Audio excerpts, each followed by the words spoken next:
नमस्कार मुलांनो. आज आपण मराठी सुलभ भारती इयत्ता 7वीतील पाठ 9 वाचनाचे वेड शिकणार आहोत. वाचनामुळे आपल्याला खूप फायदे होतात. वाचनासारखा दुसरा छंद नाही. म्हणूनच मुलांनो, आपण मागच्या तासिकेला माझा आवडता छंद वाचन हा निबंध लिहिला. वाचनाने मन समृद्ध होते.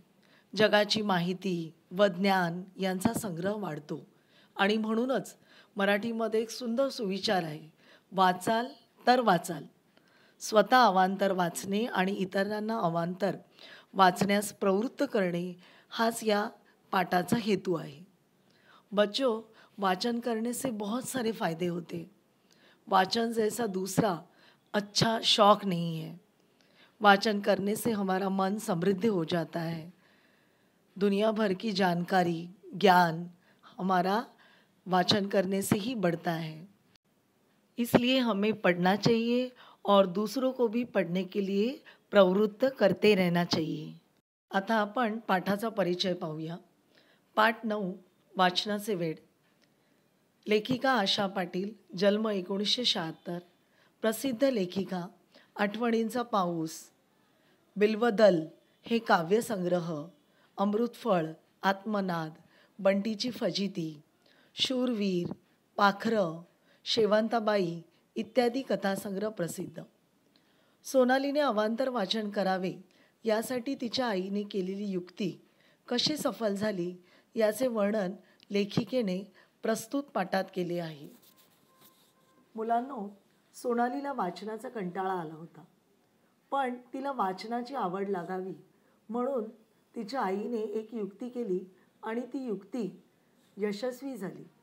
सोनालीला वाचनाचे वेड कसे लागले याची मजेशीर कथा आपल्याला या पाठात लेखिकेने सांगितलेली आहे.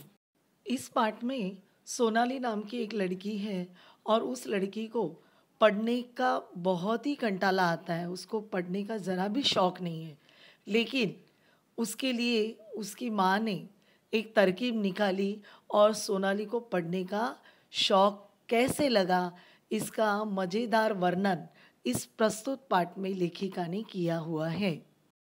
आता आपण पाठ वाचूया. आजकालच्या मुलांना वाचन म्हणजे कंटाळवाणी गोष्ट वाटते. TV, video games, computer, mobile या सर्वांशी त्यांची पक्की मैत्री झाली आहे.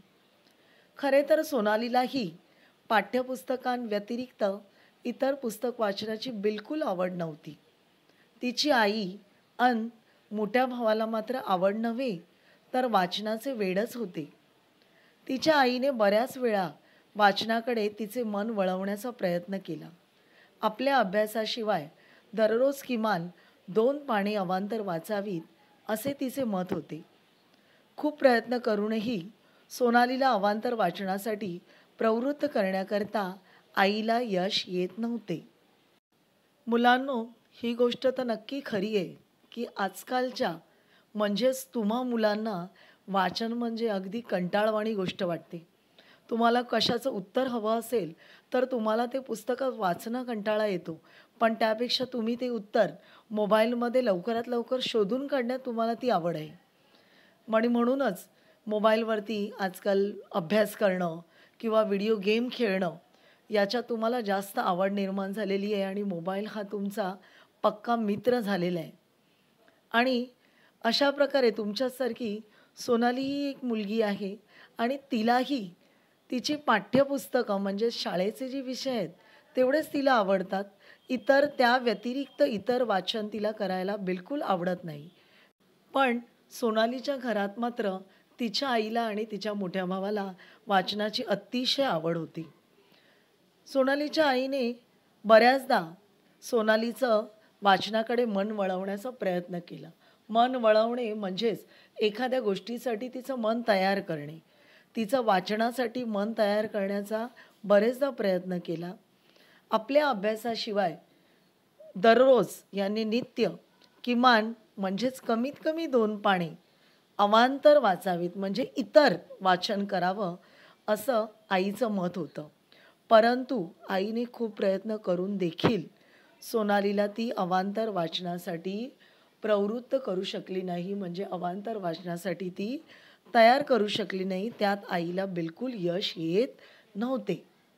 आजकल के बच्चों को पढ़ना यानी बहुत ही कंटाला देने वाली बात है, और इसीलिए TV, video game, computer, mobile, इन सब से उनकी गहरी दोस्ती हो चुकी है।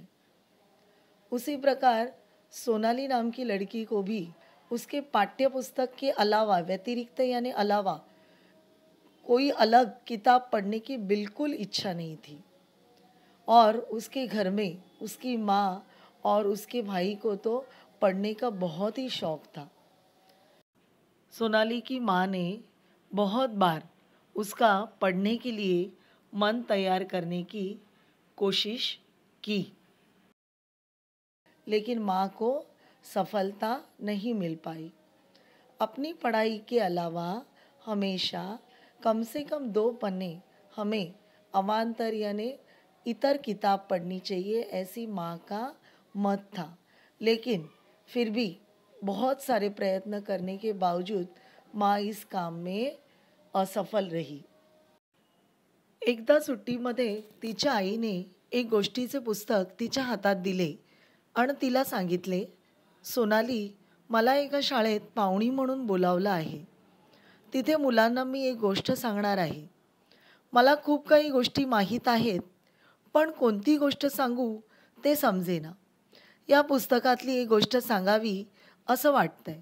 तू यातली एक छानशी गोष्ट मला निवडून दे, मी तीच गोष्ट शाळेत सांगेन। एकदा सोनालीच्या आईला शाळेत पाहुणी म्हणून जायचे होते आणि तिथल्या मुलांना त्यांना एक गोष्ट सांगायची होती।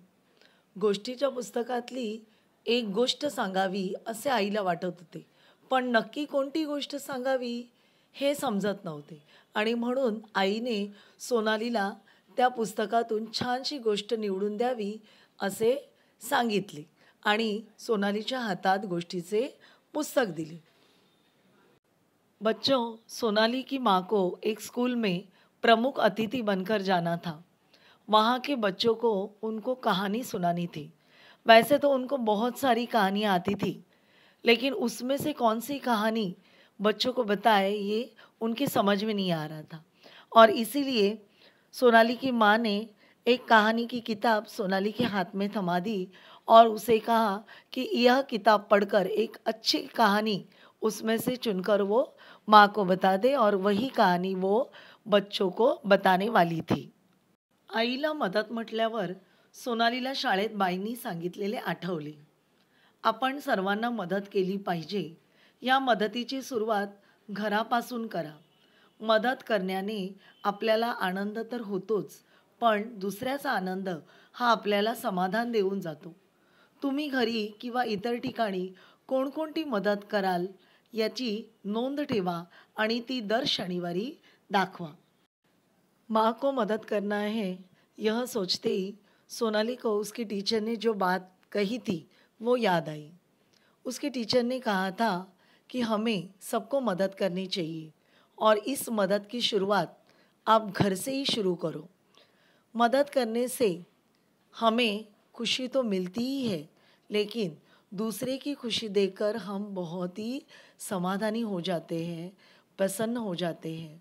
और इसीलिए आपको घर में या और कई जगह पे आपने जहाँ जहाँ मदद की है, किसको मदद की है, कौन सी मदद की है, इसकी नोंद रखनी है। नोंद रखना यानी यह बात आपको लिख के रखनी है, और हफ्ते में हर शनिवार को आप मुझे दिखाओगे। सोनालीने आतापर्यंत बऱ्याच नोंदी वहीत केल्या होत्या। आईला मदत ही एक नवीन नोंद होईल। बाई देखील सगळ्यांसमोर आपले कौतुक करतील। सोनाली ने अब तक काफ़ी लोगों को मदद की थी, और वह सारी बातें उसने अपने वही में यानी कापी पे लिख के रखी थी। अब माँ को मदद करनी है, यह एक नई बात उसके लिए थी, और वो नई बात उसकी कापी में नोंद हो सकती थी। और माँ को मदद करने की वजह से उसकी टीचर भी स्कूल में सबके सामने शाबाशी देगी या कौतुक करेगी, ऐसे सोनाली को लगा। शाबासकी देतील या विचाराने तिने पटकन हो म्हणून आईच्या हातातले पुस्तक घेतले। आईने तिला दिलेल्या पुस्तकात छोट्या छोट्या कथा होत्या. नुसत्या कथांची नावे वाचून कोणती कथा निवडावी हे तिला कळेना. शेवटी तिने नाईलाजाने एक एक करून जवळजवळ 10 कथा वाचल्या. अवघ्या 1-1.5 तासात सारे पुस्तक वाचून झाले. खरं तर प्रथम तिला हे फारच कंटाळवाणे वाटले होते, पण जसजशी ती पुस्तकातल्या कथा वाचू लागली तसतशी तिला पुढची कथा काय आहे, त्यात काय लिहिले आहे याविषयी उत्सुकता वाटू लागली. त्यानंतर तिने पुस्तक केव्हा संपवले हे तिलाच कळले नाही. कथा तर तिला सगळ्याच आवडल्या. त्यातली कोणती निवडावी हे तिला समजेना आणि ती आईकडे गेली.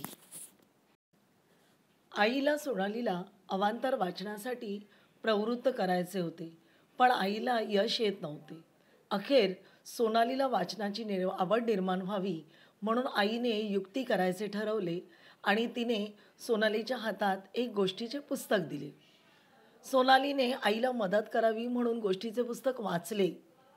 तिला सुरुवातीला एक एक करून तिने जवळजवळ 10 कथा वाचल्या. 1-1.5 तासामध्ये संपूर्ण पुस्तक तिने वाचून टाकले.